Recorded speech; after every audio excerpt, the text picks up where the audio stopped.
सबसे पहला जो बालक आया, उसके बाद दूसरा बच्चा जो आया दिल्ली के अंदर, दिल्ली में कूड़े के ढेर पे वो बच्चा मिला था। के ढेर में मिला था? कूड़े के ढेर में उस बच्चे के मुंह में नमक डला था। उसके कूड़े के ढेर में एक पेटी के अंदर, कागज़ के गद्दे की पेटी होती है, उसके अंदर उसके पूरे शरीर पे नमक था, उसके मुंह में नमक डला हुआ था। ऐसी स्थिति में वो बच्चा मिला। दीदी माँ जी उसको 15 दिन तक हॉस्पिटल में लेके वो बैठे उसे रहे। पूरी तरह से मारने की तैयारी थी कि बिल्कुल। मतलब वो खत्म हो उसी- जाए। दोस्तों, वृंदावन कुंभ में मैं एक ऐसी जगह पर आ गया हूँ जहाँ पर वात्सल की बारिश होती है, जहाँ प्रेम की बारिश होती है। मैं आया हूँ साध्वी ऋतंभरा जी के पांडाल में। वृंदावन कुंभ में आपका भी पांडाल लगा हुआ है। साध्वी ऋतंभरा दीदी के सेवा कार्य के बारे में जानेंगे और पांडाल में क्या क्या और चीज़ें हैं उनके बारे में जानकारी मैं आपको दूंगा। साध्वी ऋतंभरा दीदी से तो मुलाकात नहीं हो पाई, लेकिन उनकी शिष्या से मैं आप सबको बात कराऊंगा। उन्होंने कैसे सेवा कार्य को प्रारंभ किया और वात्सल्य ग्राम क्या है, वात्सल्य ग्राम में क्या क्या चीज़ें होती हैं, कैसे बच्चों को का पालन पोषण होता है, उन सब के बारे में मैं आप सबको जानकारी दूंगा। तो आप सबको मैं मिलवा रहा हूँ दीदी से, जिससे आप सभी को साध्वी ऋतंभरा दीदी माँ के बारे में जानकारी हो सके कि उन्होंने क्या क्या सेवा कार्य किए हैं।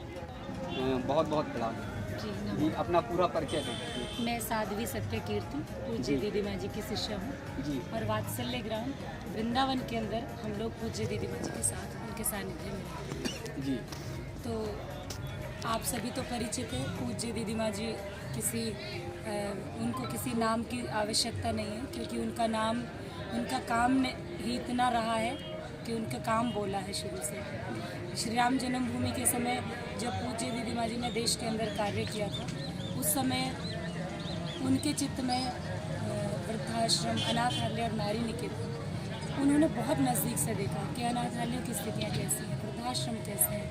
अनाथालय में क्या होता है कि एक छोटा बच्चा, जिसे हम 4 साल का बच्चा एक अनाथालय में पला गया, जब वो 6 साल का हुआ उसको दूसरी जगह भेज दिया, फिर वो 8 साल का हुआ तीसरी जगह भेज दिया, फिर वो 12 साल का हुआ चौथी जगह भेज दिया। तो ऐसे क्या वो बच्चा पनप पाएगा?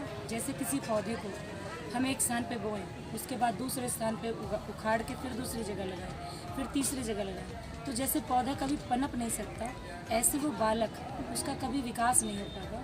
तो पूज्य दीदी माँ जी ने ये सब स्थितियाँ जब देखी समाज के अंदर, तो उन्होंने सोचा अगर इन तीनों व्यवस्थाओं को हम जोड़ दें, अनाथालय, वृद्धाश्रम और नारी निकेतन, तो एक नया रूप होगा।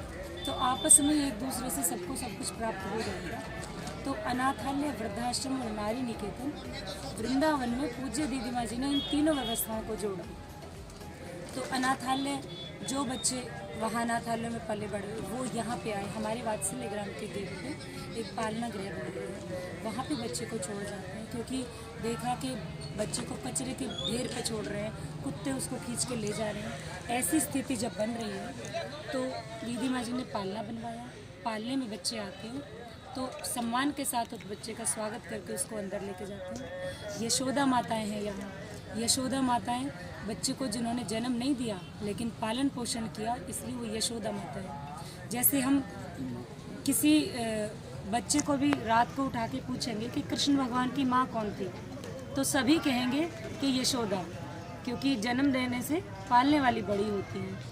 ऐसे ही वात्सल्य ग्राम के अंदर जो यशोदा माताएँ हैं वो इसी भाव से है कि वृंदावन क्षेत्र में है, और जिस बच्चे को जिस भी माँ ने जन्म दिया, लेकिन यहाँ पालने वाली यशोदा माताएँ उन्हें मिलती हैं। तो यशोदा माताएँ हैं, नानियाँ हैं, और 5 बेटी 2 बेटे, 10-10 लोगों का एक परिवार बनाया है। तो इतना सुंदर सृजन है वो पूज्य दीदी माँ जी का। उन्होंने भाव के रिश्ते बनाए हैं, एक दूसरे का, किसी का खून का रिश्ता नहीं है, भाव के रिश्ते से एक दूसरे के साथ वो बंधे हुए हैं। तो ऐसे करके गोकुलम करके वो परिवार बनाए। पूरा वात्सल्य ग्राम हमारा 52 एकड़ में स्थित है। उसके अंदर जो मैं अभी परिवार की कल्पना बता रही हूँ वो गोकुलम करके है, क्योंकि बच्चों को माँ का दूध नहीं मिला, इसलिए गौशाला बनाई। तो 200-250 के करीब गौ माताएँ वहाँ रहती हैं, तो बच्चों के लिए उनका दूध जाता है। और फिर बच्चा जब बड़ा हुआ तो वो अंदर स्कूल ही CBSE एफिलेटेड स्कूल बनाए। स्कूल के अंदर बच्चा रहा, उसको वो संस्कार मिले, और CBSE वाली आधुनिक शिक्षा मिली, तो वो सारी चीज़ें। फिर बच्चा बड़ा हुआ तो फिर वो अपने धर्म के मर्म को समझे, तो दीदी माँ जी का सानिध्य तो उनको मिलता है। स्कूल में वो बच्चे एडमिट हुए, एडमिशन हुआ, उसके बाद 12वीं के बाद बेटों के लिए बाहर व्यवस्था है, और बेटियों के लिए अंदर ही 12वीं के बाद उनकी पूरी पढ़ाई वो जहाँ चाहती है उनको बाहर भेजा जाता है। तो सारी बेटियां अपनी पढ़ाई कंप्लीट करने के बाद उनकी शादी विवाह करते हैं। जैसे आम समाज में होते हैं ऐसे ही उन बच्चों के विवाह होते हैं, उनके रिश्ते देखे जाते हैं समाज के अंदर। उनको जैसे हम सब के गोत्र हैं, ऐसे पूज्य दीदी माँ जी के गुरुदेव युग पुरुष स्वामी परमानंद गिरी जी हैं, तो गुरुदेव के नाम पर उन बच्चों के गोत्र चलते हैं। तो ऐसे करके उन बच्चों को दीदी माँ जी ने छत दी, घर दिया, परिवार दिया, संस्कार दिया, सब कुछ मिला उन बच्चों को समाज के अंदर। क्योंकि दीदी माँ जी कहते हैं कि 2 रोटी देना बड़ी बात नहीं होती, 2 रोटी कमाने लायक बनाना बड़ी बात होती है। तो जो बालक वात्सल्य ग्राम में आ गया फिर वो 2 रोटी कमाने लायक बन जाता है, समाज में जहाँ से वो आया है वहाँ पहुँच जाता है। जैसे कुल कितने बच्चे अभी होंगे वात्सल्य ग्राम में? अभी जो पालने के माध्यम से है लगभग, वैसे तो पूज्य दीदी माँ जी हजारों बच्चों को उनका संरक्षण है, क्योंकि अलग अलग स्थानों पे हमारे प्रोजेक्ट हैं, वहाँ पे बच्चे पढ़ रहे हैं। लेकिन जो गोकुलम परिवार है वहाँ लगभग 250 के करीब बच्चे हैं, तो परिवार हैं। पालने में जैसे बताया कि कितने बच्चे मतलब छोड़ जाते होंगे महीने में, या फिर जो है कभी ऐसा होता है कि साल में 2-4? नहीं, ऐसा निश्चित नहीं है। आने को तो महीने में 2 भी आ जाए, ना आए तो 6-6 महीने ना आए। लेकिन अभी तो गवर्नमेंट की कुछ प्रक्रिया हो गई है अलग से, तो सरकार के पास सभी बच्चे जाते हैं। लेकिन अभी तक जितने बच्चे रहे हैं हमारे वो 250 के करीब हैं। जी। उन सभी बच्चों का पालन पोषण, रहन सहन, सब कुछ सर्वांगीण पूरा दीदी माँ जी करते हैं। जी। तो पालना जो है वहाँ पर पालने में रख जाते हैं, और फिर माँ या जो भी हैं वो छोड़कर चले जाते हैं बच्चे। जी। वहाँ से जब बच्चा पालने में आए तो जिन्होंने छोड़ा, जिस भी कारण से, हो सकता है किसी माँ की कोई मजबूरी रही हो या जो भी कारण रहा हो, वो बच्चा जब यहाँ आ चुका तो फिर वो वात्सल्य ग्राम में पूज्य दीदी माँ जी के साथ। बहुत छोटा होता होगा, मासूम, मतलब दूध मुहा होता होगा, तो कैसे उसे पालते होंगे? बहुत बच्चे, महीनों के भी बच्चे आते हैं, हमने देखे हैं 3-3 घंटे के जन्मे आते हैं, जिनकी नाक तक नहीं कटी होती है, ऐसे बच्चे भी वहाँ आते हैं। फिर उनको मैं आपको बताऊं कि सबसे पहला जो बालक आया, उसके बाद दूसरा बच्चा जो आया दिल्ली के अंदर, दिल्ली में कूड़े के ढेर पे वो बच्चा मिला था, और 15 दिन तक पूज्य दीदी माँ जी उस बच्चे को हॉस्पिटल में लेके बैठे रहे थे। कूड़े के ढेर में मिला था? कूड़े के ढेर में उस बच्चे के मुंह में नमक डला था। उसके कूड़े के ढेर में एक पेटी के अंदर, कागज के गद्दे की पेटी होती है, उसके अंदर उसके पूरे शरीर पे नमक था, उसके मुंह में नमक डला हुआ था। ऐसी स्थिति में वो बच्चा मिला। दीदी माँ जी उसको 15 दिन तक हॉस्पिटल में लेके बैठे उसे रहे। पूरी तरह से मारने की तैयारी थी, मतलब वो खत्म हो जाए। बिल्कुल उसी उद्देश्य से वो बच्चा वहाँ कचरे की पेटी पे छोड़ा था। जी। लेकिन जिनको भगवान बचाने वाले हो, पूज्य दीदी माँ जी जिनको 15 दिन हॉस्पिटल में लेके बैठे रहे हो, वो बच्चे को भगवान ले नहीं सकते। तो वो आप कितना बड़ा हो गया होगा बच्चा? वो बच्चा 20 साल के करीब है। 20 साल का है।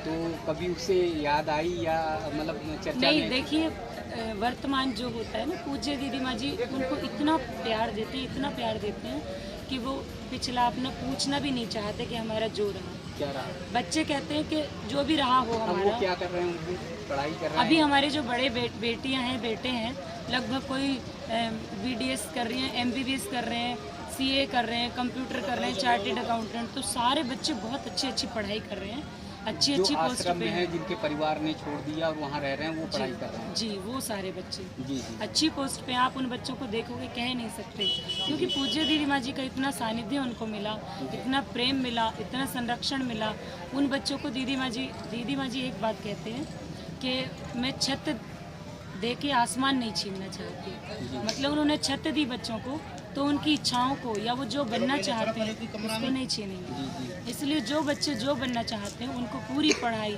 फिर आखिर में शादी ब्याह समाज के साथ जुड़े रहते हैं, तो समाज की मुख्य धारा में वो बह जाए, इस दृष्टि से। अब तक कितनी बेटियों की या बेटों की शादी हो चुकी है? अभी तक एक बेटे की शादी हुई, मध्य प्रदेश जबलपुर से हो चुकी है, और बेटियों की 5 की शादियां हो चुकी हैं। एक की हरियाणा कुरुक्षेत्र से है, एक की राजस्थान से है, जयपुर से, और 3 बेटियां, एक US से, अमेरिका से हुई हैं, 2 की दिल्ली से हुई है, एक की कनाडा हुई है।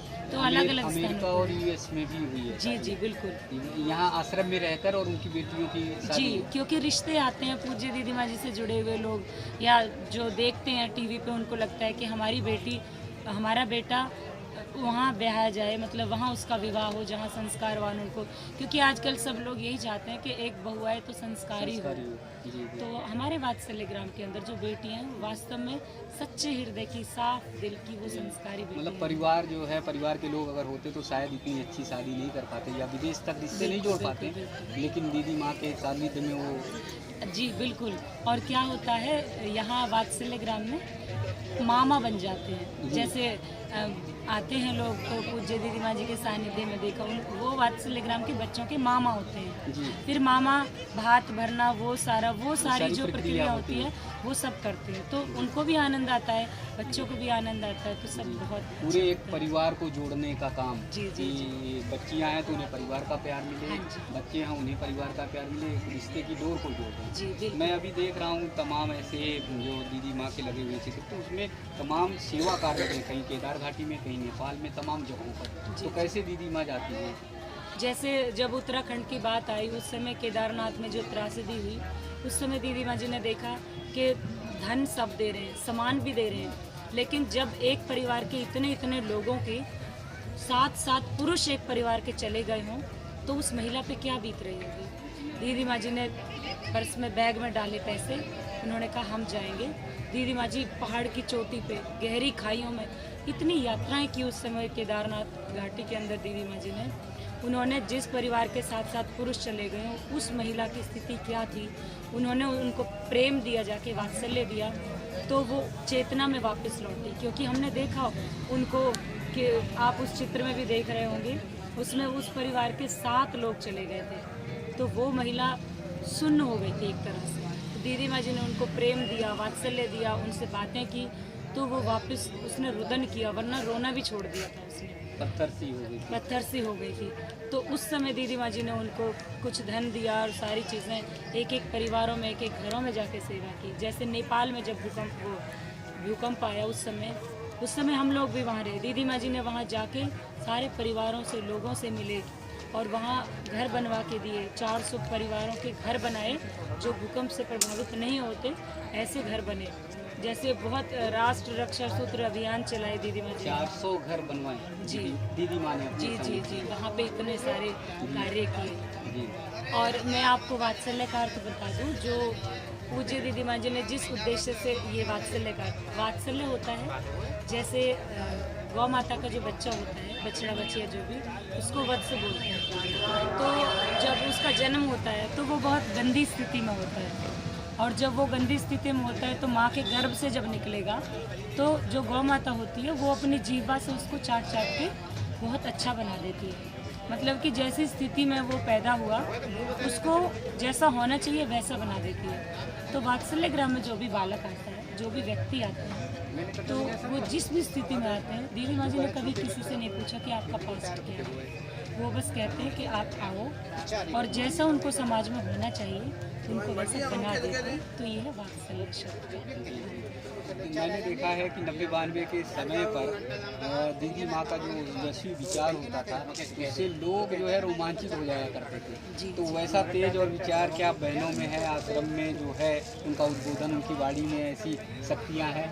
देखिए, कहीं ना कहीं प्रभाव तो पड़ता ही है पूज्य दीदी माँ जी का उस समय का, क्योंकि हम भी श्रवण करते थे, हमें भी लगता था। और अब भी दीदी माँ जी के अंदर वो आग है, क्योंकि जब देश काल परिस्थिति की बात आती है तो पूज्य दीदी माँ जी उस चीज़ को देखते हैं और उनको लगता है कि समाज के अंदर ये जागरूकता होनी चाहिए।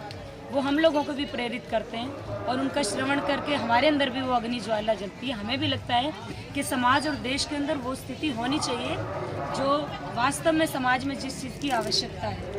तो हम सब भी प्रयास करते हैं, उनकी ऊर्जा से हम सब भी संचालित होते हैं। तो जहाँ वो कहते हैं, जैसे वो कहते हैं, हम उसका पूरा प्रयास करते हैं कि समाज में वो चीज़ हो। नारी चेतना के बारे में क्या कहेंगे? आजकल जैसे हमारे देश में माताओं ने जो है छत्रपति शिवाजी, भगत सिंह, महाराणा प्रताप को जन्म दिया, तो उन नारियों में, माताओं में वो शक्ति हुआ करती थी। आज भी है, माताओं में शक्ति तो है, लेकिन वो भाव बच्चों में नहीं आ पा रहा।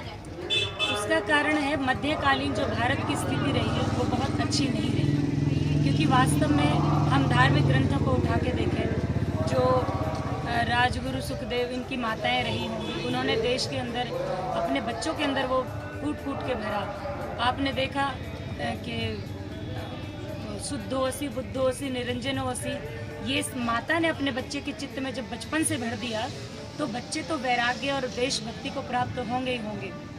और भगत सिंह की माता, उन्होंने अपने बच्चे के अंदर जो भरा, ये सारी चीज़ें हमने देखा है। हमारे धार्मिक ग्रंथों को, इतिहास को उठा के देखते हैं तो आपको मिलेगा देश के अंदर। क्योंकि आज मध्यकालीन स्थिति जो रही भारत की, वो अच्छी नहीं रही। उस समय में जब बाहरी देशों ने आक्रमण किए या फिर जो भी स्थिति देश की बनी, वो अच्छी नहीं रही।